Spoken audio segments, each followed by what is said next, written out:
Muy buenas tardes, estimados radioescuchas y a aquellas personas que nos ven en nuestro canal de YouTube. Vamos a hacer un programa especial sobre la reforma del artículo 116 en materia electoral. Tenemos el honor de que a esta entrevista nos acompañe el doctor Ulises Corona, un doctor emérito en la materia, y el cual nos va a dar en este programa sus reflexiones al respecto. El Laboratorio de Análisis Social Estratégico se complace en presentar al doctor Ulises Corona. Muchas gracias, ¿cómo están? Qué gusto saludarles. Pues vamos a abordar, como les había comentado, la reforma del artículo 16. Entonces, pues si gusta usted hacer alguna presentación de su obra extensa y después... Muchas gracias, mi nombre es Ulises Corona, soy académico investigador de la Facultad de Ciencias Políticas y Sociales del UNAM. De la misma manera doy clases en el TEC de Monterrey y en la Universidad del Valle de México, doy clases en la Universidad de Anáhuac, doy clases en el Centro de Estudios Superiores Navales, el CESNAV, y doy clases en el Colegio de Defensa, que es la parte superior del Colegio Militar.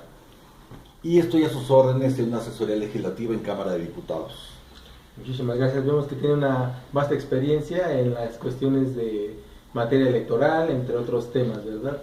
Y es que la cuestión electoral nunca acaba por acabarse de estudiar. La cuestión electoral nunca termina por analizarse, porque conforme avanza la complejidad social, conforme avanza la propia coyuntura de las necesidades sociales, tanto el Estado y sus instituciones tienen que prever una mayor cantidad de resultados, y los partidos políticos, por la otra lado, deben de prever una mayor cantidad de propuestas.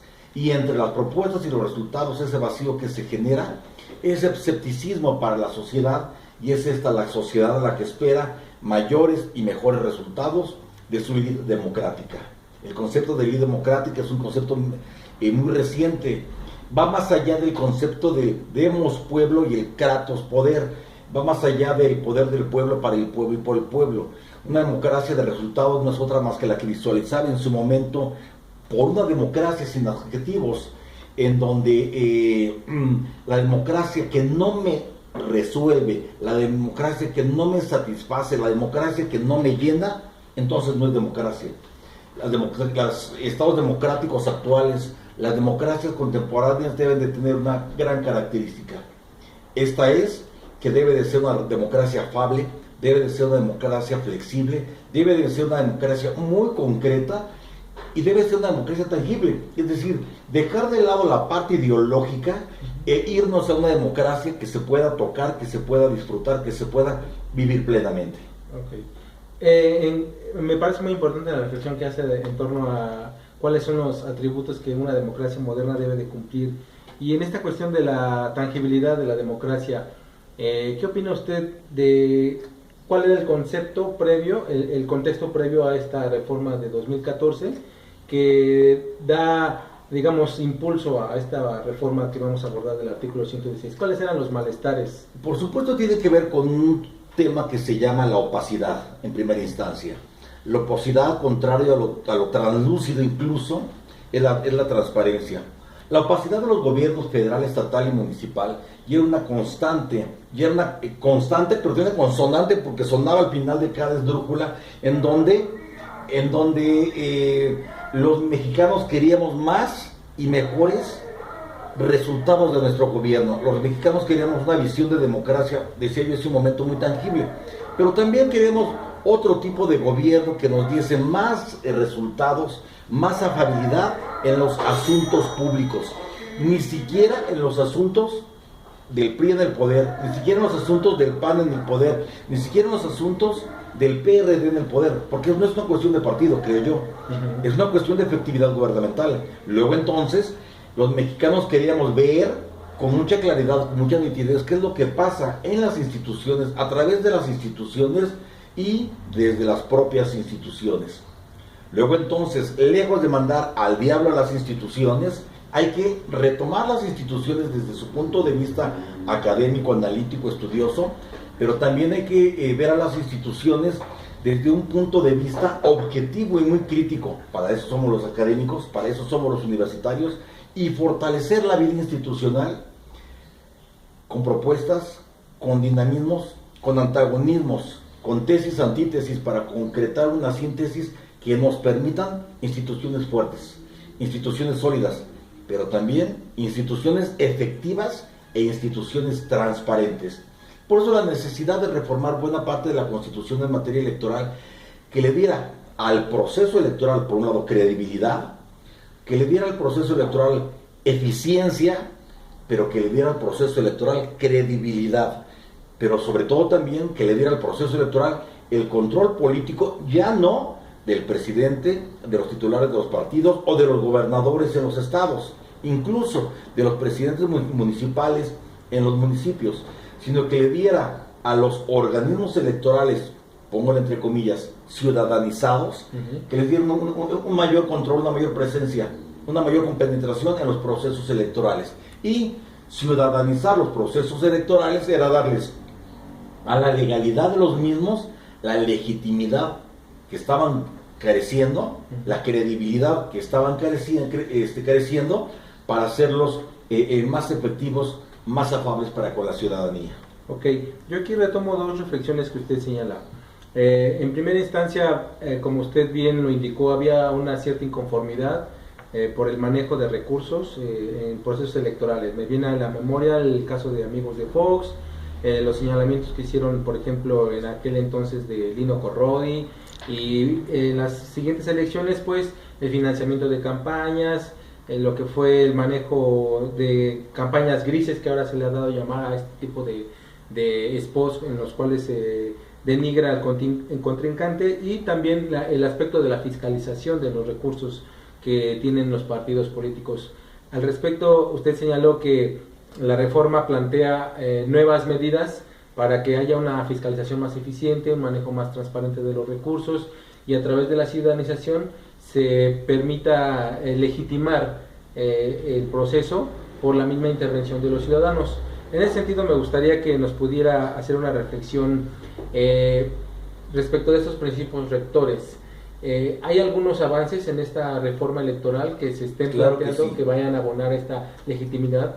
Claro que sí, hay avances y contundentes. En un principio la reforma electoral se hizo de manera continuada, es decir, desde la reforma del 77, cuando surge la otrora famosa LOPE, que le dio cabida a los partidos políticos por la representación proporcional, hasta la fecha donde existen las candidaturas independientes, que ha sido un gran avance en un trecho muy largo y muy complejo. Los procesos electorales han tenido una característica. Uno, han sido evolutivos. En segundo lugar, han sido institucionales. En tercer lugar, todos han estado enmarcados en su respectiva ley. En cuarto lugar, todos ellos han estado fundados en Constitución, es decir, derivados de una ley general. La Constitución Política de los Estados Unidos Mexicanos, surgen leyes generales, federales y especiales, y todas las leyes en materia electoral tienen su fundamento constitucional claramente establecido. Y precisamente en este marco constitucional de derecho, los procesos electorales, derivativamente hablando, se han instaurado en el sistema político mexicano para perfeccionar, me parece que un concepto que es contundente, y es el del 39 constitucional. La soberanía reside esencial y originariamente en el pueblo. Así es. Y ese es el que decide en todo momento cambiar o modificar su tipo de gobierno. Quiero ser enfático, el tipo de gobierno, pero no así la forma de Estado. Una cosa es la forma de Estado y otra es el tipo de gobierno. La forma de Estado es un Estado republicano, democrático, representativo, por supuesto laico. Y el tipo de gobierno, ese tipo de gobierno es un gobierno emanado de acuerdo a cada partido político y al proyecto político al que de este emana. El 39, el 40 y concretamente el 41 le permite a los partidos políticos ser los garantes de la educación cívica, para que los partidos políticos, permitan a la ciudadanía participar en procesos electorales. Y participan los ciudadanos sí, solo sí, de acuerdo a otra gran figura de la Constitución, que es el concepto de ciudadano y el de nacionalidad. ¿Quiénes pueden ser votados y ser electos? Los mexicanos, credencial de elector y que formen parte del padrón electoral. En este sentido, tenemos una ley general de procesos electorales ahorita muy completa, pero también muy compleja. ¿Qué tengo que advertir en este escenario? también tenemos procesos electorales, insisto, fundados en ley, muy caros y poco creíbles. Claro. Tenemos una democracia económicamente muy costosa, pero también tenemos una democracia poco eficiente. Por eso los constantes cambios en materia electoral, por eso el que los procesos electorales sean más ciudadanizados, por eso el que los procesos electorales tengan mayor credibilidad hacia el sistema, y hacia el sistema político mexicano, hacia el interior, pero que también tengan credibilidad del sistema político mexicano hacia el exterior. El hecho de que yo diga de que tenemos procesos electorales poco eficientes y muy caros económicamente hablando, me da a entender que otro tipo de democracias tienen procesos electorales más cortos, económicamente más baratos y en términos de credibilidad más eficientes, claro, porque no cuestionan los resultados, porque no hablan de fraude postelectoral, porque no hablan de un presidente legítimo, porque no hablan de dañar y tachar a las instituciones, sino que el proceso electoral es garante de efectividad institucional. Se crean decisiones vinculantes. Claro, son decisiones vinculantes que tienen que ver más con una cuestión de cómo llevar a cabo, es decir, el proceso, y no una cuestión ideológica. El problema no es si son de derecha o de izquierda o de centro. El problema está en que en el proceso electoral hay 1000 vicios y se van acatando, se van acotando, se van limpiando, se van terminando conforme se va acotando, conforme se va limpiando, conforme se va depurando la propia ley electoral. Voy a ponerte un ejemplo. Por favor. Apenas hace, cuando el LOPE existía, el concepto de urnas transparentes no se consideraba importante. Al contrario, las urnas eran cerradas y después fueron translúcidas. Hoy son las urnas transparentes, porque las urnas llegaban, escuche este concepto, embarazadas, claro, antes del proceso electoral. Y existía la ley, la corrida de tacos, la operación chamarras, la operación tamales, la operación carrusel famoso, desde luego el ratón loco y la gran figura del mapache electoral, o el gran alquimista que no sé cómo lograba, esto es para la comicidad del sistema político mexicano, lograba urnas, casillas zapato, aquellas en donde tenían todos los votos para un solo candidato, para un solo partido, y donde llegaban a votar hasta los muertos. Y eso es algo que sí pasó. Y es algo que sí pasó en nuestro sistema político mexicano y en nuestra democracia. Por eso había que cambiarla de tajo. Por eso había que cambiar incluso de raíz la vertiente, desde la Constitución hasta las leyes generales y locales. La idea es cada vez ciudadanizar más los procesos electorales y que los procesos electorales, primero le den la certidumbre. Qué importante es que un gobierno tenga certidumbre en sus procesos electorales, porque la certidumbre es la legitimidad del sistema. Amén de la legalidad, que es por demás importante, la legitimidad es la parte complementaria a esa legalidad que le permita a un sistema político existir. Y es estable en el sentido de que no se cuestiona la orientación ideológica del gobierno, sino más bien se empiezan a trabajar sobre cuestiones más localizadas en problemas de política pública y cuestiones, claro, pero no se cuestiona la base. Dice yo hace un momento, parecería ser que hemos dejado de lado la gran discusión de derechas, izquierdas, ideológicamente hablando, sino cómo llevar más agua al municipio, sino que qué puente me sale más barato, sino qué carretera es más eficiente y no se cae, sino, cuestiones de política pública que eficienticen la acción de gobierno, que hagan más pleno, más transparente la obra pública, y que al final de cuentas los ciudadanos vean en esa obra pública, que vean en esa acción de gobierno la concreción del ejercicio del poder, y sobre todo impuestos, que están trabajando los impuestos, pero que están trabajando los impuestos no en la mega rosca, no en el gran árbol de Navidad, que están trabajando los impuestos en desasolvar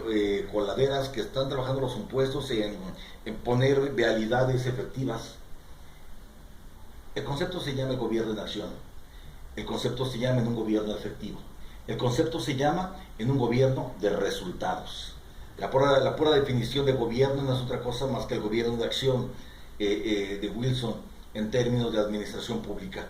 Bueno, la concreción de ese tipo de gobierno es el fin último de un acertado proceso electoral, en donde la gente no tenga que cuestionar la validez de su voto, donde el ciudadano no tenga que cuestionar la compra de su voto, en donde el ciudadano no tenga que cuestionar incluso lo trascendente del concepto de democracia, del concepto de democrática. Claro, que es el gran problema que hemos tenido en los últimos comicios, ¿no?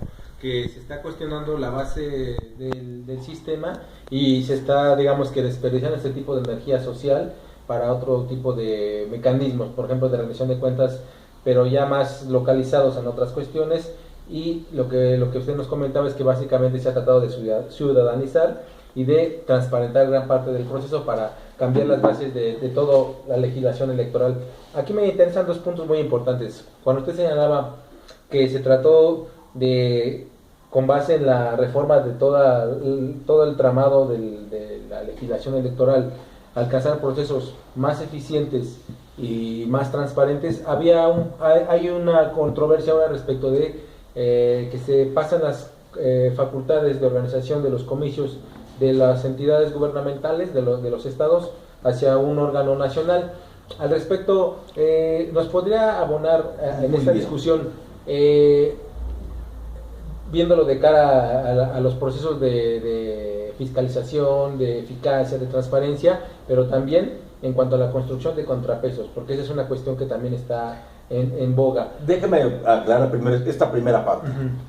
Se me olvida la pregunta porque está muy larga y mejor respondo primero esa primera parte. Okay. El Instituto Federal Electoral tenía por naturaleza el control de los procesos electorales. Insisto, así lo marca la propia Constitución. Y en los estados son los gobernadores los grandes titulares del poder ejecutivo. Y en esta gran titularidad del poder ejecutivo, los gobernadores utilizaban a las instituciones de mutuo propio y de gran acomodo. Claro. Es decir, ellos eran las instituciones electorales y ponían los consejeros de acuerdo a su dependencia o no. En el mejor de los casos encontramos gobernadores más honestos, más pulcros, pero no siempre así. Tenemos casos en donde gobernadores, voy a mencionar algunos casos, el otro era Ulises Ruiz, aquel viejo Fidel Herrera Beltrán, en donde hacían del proceso electoral su acomodo completo y de prebendas quitaban a todas las personas que mayormente le acomodaban, ya no de acuerdo a su proyecto de gobierno, sino a su puro interés personal. En este sentido, los procesos electorales se convertían en el juguetito de los gobernadores, en donde disponían del proceso, de las instituciones y también de los resultados. Claro, y algo muy grave, disponían de los recursos del proceso electoral, que si bien es cierto eran federales, locales o estatales, según el caso. En cada uno de estos procesos eran los gobernadores, los grandes virreyes, que todo lo controlaban, que todo lo dominaban. Y no pasaba ninguna información, no pasaba ninguna nota, si no pasaba por las manos del gobernador. Así. Lejos de estar ciudadanizados los procesos, estaban en función de qué partido era ese gobernador.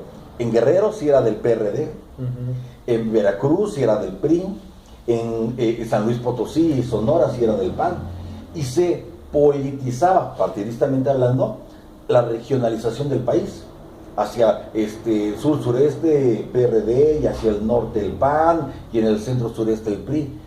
Y no era el PRI de todos los mexicanos, era el PRI del norte del PAN, y el PRI del sureste del PRD, y en el centro del... Por este control de los gobernadores sobre el proceso. Sobre el control político de los gobernadores y sobre el control del proceso electoral en términos de cada una de las acciones, desde la insaculación de las casillas, por supuesto, hasta la posición de los consejeros electorales. Insisto desde luego también en esa parte de financiamiento del proceso electoral. Por eso hay que arrebatarles, lo digo literal, el control de los procesos electorales a los gobernadores y ponerlos en un órgano nacional, en este caso el Instituto Nacional Electoral. Y consecutivamente de ello, tu segunda pregunta, el financiamiento, quitarles ese financiamiento estatal. Voy a poner otros ejemplos. En estados de no grandes recursos y de no grandes dimensiones, por un lado de no grandes recursos, como en Oaxaca, Guerrero, el presupuesto electoral pues era muy recortado. Y en la forma en que recortaban el presupuesto, tenían más control, porque tienen el control del presupuesto y lo soltaban a cuentagotas para controlar el proceso electoral. En estados pequeños, en donde eran 2 o 3 candidatos a diputados, como el caso de Colima, Tlaxcala, no era una cuestión de presupuesto, sino una cuestión de organización y de dimensión electoral. No es lo mismo un estado con muchos diputados como Estado de México, Veracruz, a un estado con pocos diputados como lo es Colima o Querétaro o Tlaxcala. De alguna manera, en ambos casos, eran los gobernadores los que tenían el gran peso y el control político. Y esto se dio después del 2000, cuando el PRI pierde a su primer priista del país, el presidente de la República, cuando el PRI pierde a su primer priista del país, y son los gobernadores en ese momento, los grandes tótems, los grandes tlatoanis, quienes definen el mando y el rumbo de su propio estado. Y se reorganiza el gran partido de Estado, aún siendo oposición. Me parece que fue importante señalar esto, porque el PRI aprendió a ser oposición y controla el país desde sus gobernadores. Y tuvimos, muchos ya se fueron afortunadamente, grandes gobernadores que hicieron muchas obras, pero también grandes gobernadores que fueron nefastos. Y la lista es el gobernador Precioso, Ulises Ruiz, Murat, y una lista enorme de gobernadores que hicieron de su entidad lo que ellos quisieron. Un virreinato. Un virreinato, fíjese. Y en términos de transparencia, no había transparencia, y en términos de rendición de cuentas, no había rendición de cuentas. Porque la ley les permitía evadir todo tipo de responsabilidades y controles, porque las campañas políticas no estaban reguladas y esos pesos y contrapesos no existían en la ley, y todo estaba permitido. Incluso el largo tiempo de las campañas permitía gastar el dinero de manera derrochable. Bueno, tuvimos el caso de que la elección del 2012 fue más cara que la de Barack Obama a la llegada del poder. Lo bueno es que la de Barack Obama le dio de inmediato estabilidad al sistema político norteamericano. La de México no le dio estabilidad al sistema político. Se polarizó. Y contrario a ello, polarizó las fuerzas, y contrario a ello, la transición democrática se quedó en comillas, y la crisis política afloró. Y afloró junto con esto la debilidad y la puesta en duda de las instituciones y de los partidos. Y un dato que es contundente: esto permitió que la sociedad se sintiera enojada, se sintiera enfadada de los procesos electorales, y dejó de ir a votar. Y los altos niveles de abstencionismo se hicieron presentes. Y el abstencionismo no es otra cosa más que el descrédito de las instituciones, empezando por la voluntad de ir a votar. Decía en su momento, el pueblo tiene en todo momento, esencial y originariamente, su soberanía. El pueblo está tan enfadado que manda al diablo su soberanía por no hacer manifiesto su molestia o favor, o en una u otra fuerza. Eso es gravísimo, porque entonces, desde ese momento, se pierde la legitimidad, se pierde la credibilidad. Y estas capacidades ciudadanas de poder ejercer un control, ¿no? Ahora bien, lo que nos pone un poco en el debate ahora es este asunto de los contrapesos, que se ha señalado que se le retiraron estas facultades a los gobernadores, pero ahora recaen en un órgano nacional, ¿no? Entonces, en ese sentido, usted, como experto, ¿cuáles pudieron haber sido algunos otros mecanismos como para darle una salida, no planteada como está ahora la ley, ¿no? Por ejemplo, ahora, digamos que el presidente de la República tiene gran capacidad en el sentido de que desde el Poder Ejecutivo, bueno, desde la Administración Pública Federal, se hacen las designaciones de los presidentes y de los órganos electorales estatales. ¿Cuál pudiera haber sido otra solución? Y en el sentido que está ahora la ley, ¿cuáles son las ventajas que se tienen? Bien, me gusta mucho la tesis de la división de poderes, porque la esencia de la misma es equilibrar el poder.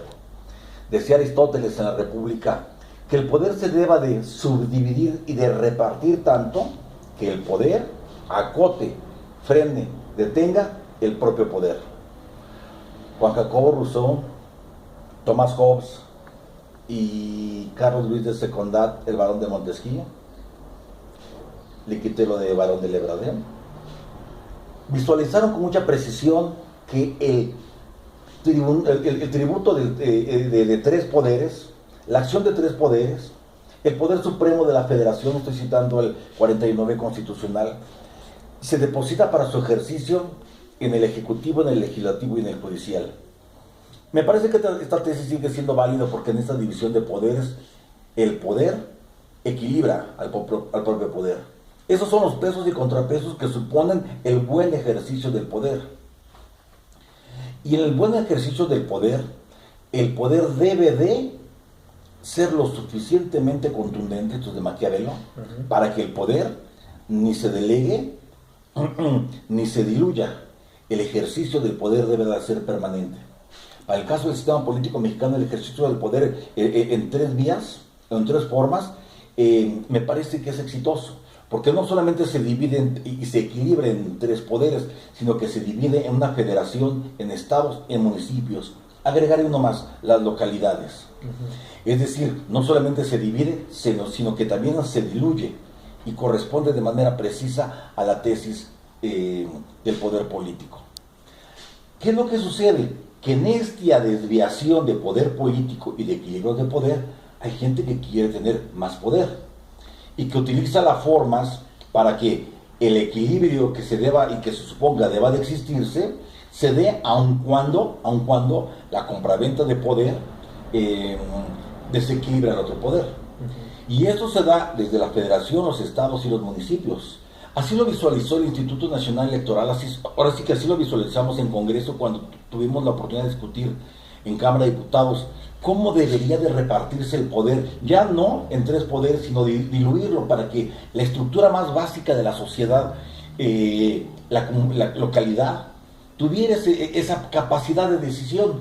Y mira qué interesante, tuvimos que regresar al centralismo del poder para que sea un instituto el que, con la independencia que la Constitución le refiere, pueda poner a los consejeros electorales, a los presidentes de los institutos locales, para que los gobernadores no pudiesen meter mano. De esta forma se manejó en 2 vías. Por un lado, el centralismo en la construcción del ejercicio del poder en el Instituto Nacional Electoral, y por el otro lado se les quita independencia a las entidades de la federación. Se cuestiona de nueva cuenta el federalismo, el pacto federal. Ese es el debate. Ese es el debate. El de quitarle al pacto federal, a la gran unión. El artículo 2 de la Constitución es contundente, la República Mexicana es única y este es indivisible. Se le quita esa capacidad de unidad, cohesión e identidad al federalismo. Federalismo significa pacto o unión, a este gran pacto o unión que caracteriza a los Estados Unidos mexicanos para crear una estructura nacional única, por cierto, para acabarla de molar, con sede en el Distrito Federal, ni siquiera en los entidades miembros, sino en el Distrito Federal. Y con esto, darle autonomía a este órgano, quitarle autonomía a los Estados miembros de la Federación, regresar a un centralismo y, me parece, dejar a los Estados en una forma de indefinición jurídico-política, porque ellos no son capaces de escoger quiénes los van a gobernar. Y solamente se les deja a los ciudadanos, y solamente le dejan a los ciudadanos la posibilidad de que ellos crean, visualicen quiénes son los mejores candidatos. ¿Sabes qué? El debate no solamente termina aquí. ¿Saben qué? El debate no solamente está cortado en esta vertiente, está limitado por un concepto que lo preciso se llama, así lo considero, formación cívica por un lado y cultura política por el otro. La formación cívica, esa que se aprende desde la casa y que se pasa a la escuela, esa que nos hace recordar cuántas y cuáles son las estrofas del himno nacional, esa que nos hace recordar quién es el benemérito de las Américas y su vigencia hasta el día de hoy, o la de Plutarco Elías Calles. Por supuesto, la de Cárdenas. La formación cívica y la cultura política es la que nos permite definir quién es el mejor candidato o partido, independientemente de los colores, que me ha dado resultados, que más me ha definido el mando y el rumbo. Al final de cuentas es un problema de educación. Al final de cuentas lo que vemos en la esencia del debate es qué tan educados estamos los mexicanos para entrar, para conocer cultura política, formación cívica, que nos dé los suficientes elementos para estar o no de acuerdo con este nuevo centralismo del Instituto Nacional Electoral, Por cierto, hay centralismos en otras instituciones, el caso de gobernación, el caso de Hacienda con sus respectivas leyes. El IFAI incluso. El IFAI incluso, con este nuevo centralismo que limita a los poderes federales, que limita a la Unión, con facultades nuevamente metaconstitucionales, estoy citando a Jorge Carpizo, del presidente de la República, y que solamente suelta la boleta electoral para que sean los ciudadanos que escojan de mayor manera su candidato, aún en el gran y grave riesgo de que tenemos una crisis de formación cívica y de cultura política. Y esto no nos va a permitir un mejor gobierno, nos va a permitir mejores candidatos, espero, pero no mejor gobierno. Voy a poner un ejemplo. Todos los partidos políticos postularon a la mitad de sus candidatos mujeres. Eso no significa que en el Congreso la mitad de los diputados sean mujeres. Solamente que está la opción. Existe y se cumple la ley, pero eso no significa que va a haber un Congreso con equidad. La mitad, 250 hombres y 250 mujeres, no. Yo creo que van a seguir siendo 480 hombres y 20 mujeres.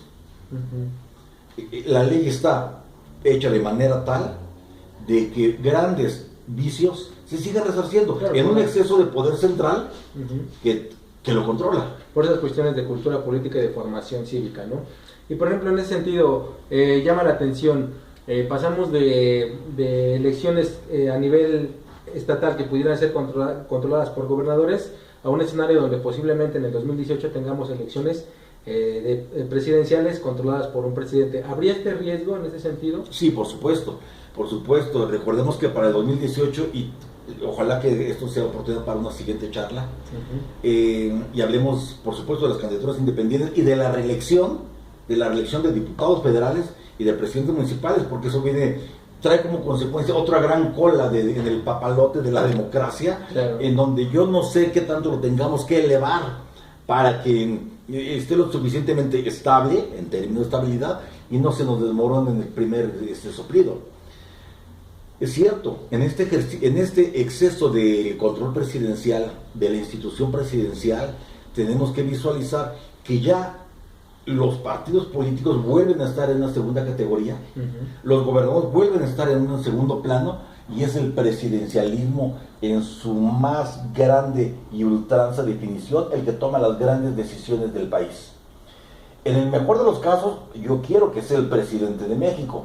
Sin embargo, sabemos todos que existen factores reales de poder, esos poderes fácticos que existen y que existen realmente y que inciden de manera contundente en la toma de decisiones para con las instituciones y en las instituciones. Me refiero al gobierno, me refiero a los empresarios, claro, me refiero a las televisoras, me refiero al poder económico, el verdadero y gran contundente poder económico. Me refiero a los embajadores que aún toman injerencia en ciertos asuntos del país, como el embajador de Estados Unidos en México. Me refiero, por supuesto...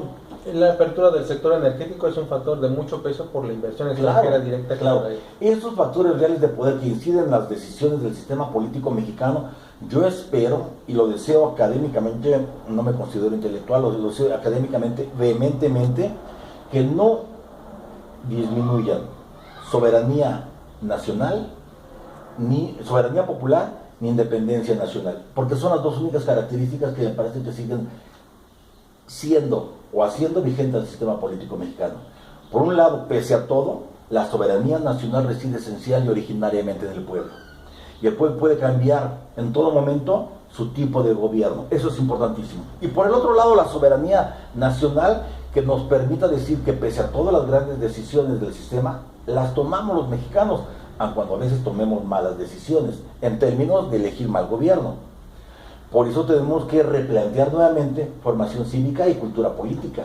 En ese sentido, me parece muy interesante cuando hemos retomado esta tesis, y hablando específicamente de la tesis de la rendición de cuentas, que señalaba que la posibilidad de la reelección de los legisladores podía echar a andar un mecanismo de rendición de cuentas, porque en ese sentido se sentían comprometidos con los electorados y no con los partidos que los postulan. Sin embargo, en la reforma del artículo 116 se señala específicamente que son únicamente los partidos políticos o las coaliciones que los postulan quienes pueden llevar a los titulares a una posible reelección. ¿Cuál es su opinión al respecto? Si queremos hablar de que se tiene que fortalecer una formación cívica y cultura política del ciudadano en ese sentido, para exigir cuentas, ¿no demerita un poco esta capacidad del ciudadano el haber radicado esta facultad únicamente en los partidos políticos? Totalmente de acuerdo. Sí, sí la demerita y sí la limita. Porque entonces estoy debiendo mi postura, mi curul, mi dieta al partido político y no al ciudadano. Al final de cuentas, quien me va a poner la palomita no es el ciudadano, sino es el partido político. Con quien tengo que dar bien es con mi líder del partido. Y hay unos líderes nefastos y hay otros líderes que medianamente pasan la prueba. Ese me parece que es un gran error de la propia legislación. Luego entonces, no tenemos una democracia acabada. Tenemos una democracia, me parece que apenas está empezando. Escuchen lo que voy a decir. El verdadero giro democrático va a empezar en el 2018, cuando tengamos que elegir a un nuevo fiscal de la federación, cuando tengamos que replantear que el diputado se podrá reelegir 2, 3 veces más, una segunda y una tercera vez, cuando tengamos en la Ciudad de México municipios y ya no jefaturas delegacionales. Ya se aprobó el día de ayer del Senado el dictamen correspondiente. Cuando tengamos, muchas prebendas, pero también muchas limitaciones. Cuando tengamos cada vez más accesos a nuevas tecnologías de la información que nos permitan conocer el proyecto, el plan y el programa de los candidatos. Yo había sido en 2018 con otro tipo de ciudadanía, pero también con otro tipo de partidos políticos, en un gobierno no disminuido, pero sí desacreditado. Los índices de credibilidad del gobierno en este momento a la picada, además de nuestra estabilidad económica, eso van a también a dar un giro importante, eso van a formar parte de un giro importante de las decisiones que habrán tomarse apenas en esta elección intermedia. En el mejor de los casos, si logramos sobrellevar una votación medianamente aceptable en términos de evasión electoral, PRI va a tener su propia mayoría en Cámara de Diputados, así lo puedo asegurar. Claro. El PRI va a tener su propia mayoría en Cámara de Diputados gracias al Partido Verde y a Nueva Alianza. Y gracias al PRI que tiene estructura electoral. Que no tiene todos los partidos, que tiene maquinaria electoral y que además tiene una excelente maquinaria electoral. Digo, el PRI aprendió a ser oposición los 12 últimos años. Los 15 últimos años se aprendió a ser oposición y aprendió perfectamente bien la elección, cosa que no aprendió el PRD, cosa que no aprendió el PAN. Parece que los de oposición no aprendieron a... Que parece que los oposición... Así es.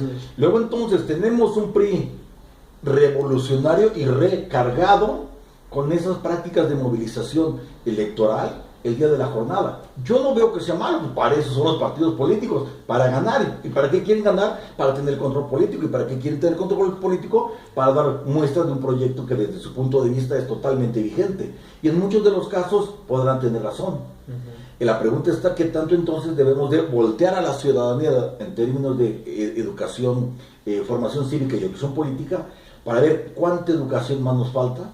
Y no cambiar nuestro voto por una tarjeta Soriana en el mejor de los casos, o un Pepsi Cilindro, o un Tinaco Rotoplas, o una despensa. O una Monex si nos toca. Una Monex, así es. En el mejor de los casos esa teníamos. Porque entonces estaremos mal vendiendo nuestra soberanía, porque entonces la estaremos malintercambiando. Yo terminaría este primer ejercicio con ustedes, por supuesto dándoles las gracias, por supuesto haciéndoles la invitación para que nos veamos otras muchas veces y sigamos platicando de este tema que es muy interesante. Dejo muchas dudas para que por medio de su canal, por medio de sus redes sociales nos pregunten muchas cosas. La idea es que participen y hacer de esta discusión un gran debate que apenas comienza. Curiosamente, en la parte última de la crisis política que tenemos, estoy sumando los asesinatos de este fin de semana, todos los que se dieron en Tamaulipas, en Ciudad Reynosa, desde luego los que se dieron en Acapulco, bloqueos de calles y ciudades en la Ciudad de México. En esta crisis que apenas empieza, en este inicio de campañas que estamos en la efervescencia social, hablar sobre el ejercicio del buen gobierno, hablar sobre el gobierno de acción, hablar sobre qué esperamos de los procesos electorales y sin tildar ideología, sin tomar partido, ver cuál de las opciones y qué opciones de esos partidos deban de ser las más vigentes, las más novedosas, las que mejormente nos parezcan y las más reales, las que sí se puedan hacer, las que concretamente se puedan hacer y que lleven a buen camino al sistema político mexicano. Que sea viable y que sea en el sentido de que la ciudadanía las adopte y las vea legítimas. Muy bien. Bueno, no sé si tengamos tiempo para una última pregunta. Por favor. Bueno, ¿cuáles serían, digamos, los adeudos que nos deja esta reforma? Digamos que a grandes sentidos ya lo revisamos, pero pensando en esta complejidad creciente que va incrementándose cada proceso electoral, ¿será posible que en la siguiente reforma veamos listas abiertas, mínimos de participación electoral para validar una elección, la cuestión de la segunda vuelta, otro tipo de facilidades para las candidaturas Tenemos cosas interesantísimas. ¿Cuáles son las grandes limitaciones? ¿Qué mal sabor me deja la presente legislación? Por supuesto, candidaturas independientes con un alto nivel de burocratismo, con grandes topes para que las candidaturas independientes puedan ser validadas efectivamente. Por supuesto, me quedan todavía muchas dudas al respecto del financiamiento, porque hay vueltas en la ley que pueden ser soslayadas y que pueden ser incluso subsanadas en términos del financiamiento. Me quedan muchas dudas también. El financiamiento de estas campañas en términos de rendición de cuentas de los partidos, si bien es cierto que ya son sujetos de rendición de cuentas, todavía hay muchos trabas, particularmente de lo último que se aprobó en Congreso, los artículos adicionales, los últimos artículos adicionales que permiten la salvedad en la transparencia y la rendición de cuentas de los partidos y en Congreso. Por supuesto que en toda la ley no encuentro la figura que permita a los ciudadanos tener una mayor participación cívico-política. No tenemos la cultura de la participación política. Así como no tenemos la cultura de la denuncia, así como no tenemos la cultura de la transparencia y la rendición de cuentas, no tenemos la cultura de la participación política, que en otros países sí existe y que en otras sociedades les ha permitido credibilidad y estabilidad social. No porque tenga que estar en la ley, tenga que existir como tal, pero me parece que desde las instituciones se tiene que trabajar mucho todavía en el concepto de participación ciudadana electoralmente hablando. La gente cree que por parar una calle, si son 10, eso es participación política, y me parece que eso no lo es, no lo es. La presente ley me parece que dejó muchas dudas todavía al respecto de la participación ciudadana y sobre todo de la equidad de género y de la participación de jóvenes. ¿Qué tengo que aplaudir? Y ese es un tema importantísimo que espero me den la oportunidad de platicar en otro momento. Así. El gobierno de coalición, que vamos a ver a partir del próximo sexenio, ¿qué es el gobierno de coalición? ¿Cómo funciona el gobierno de coalición? ¿En qué momentos el presidente podrá solicitar y ejercer el gobierno de coalición? ¿Cuáles deban de ser las características que desde el Congreso deba de tener el acuerdo para crear y tener en México un gobierno de coalición? ¿Por qué me adelanto a esto? Porque el gobierno de coalición es el antecedente para un sistema semipresidencialista. Y un sistema semipresidencialista le quita poder al presidente y se lo da más a las instituciones. Yo creo que ese es un tema para trabajar la siguiente sesión, que además está por demás interesante. Okay. Muchísimas gracias, doctor Ulises Muchas Corona. gracias. Ha sido un placer, y bueno, con esto cerramos esta emisión del programa. Queremos invitarlos a que sintonicen nuestras redes sociales. Tenemos un canal en YouTube que se llama Laboratorio de Análisis Social y Estratégico.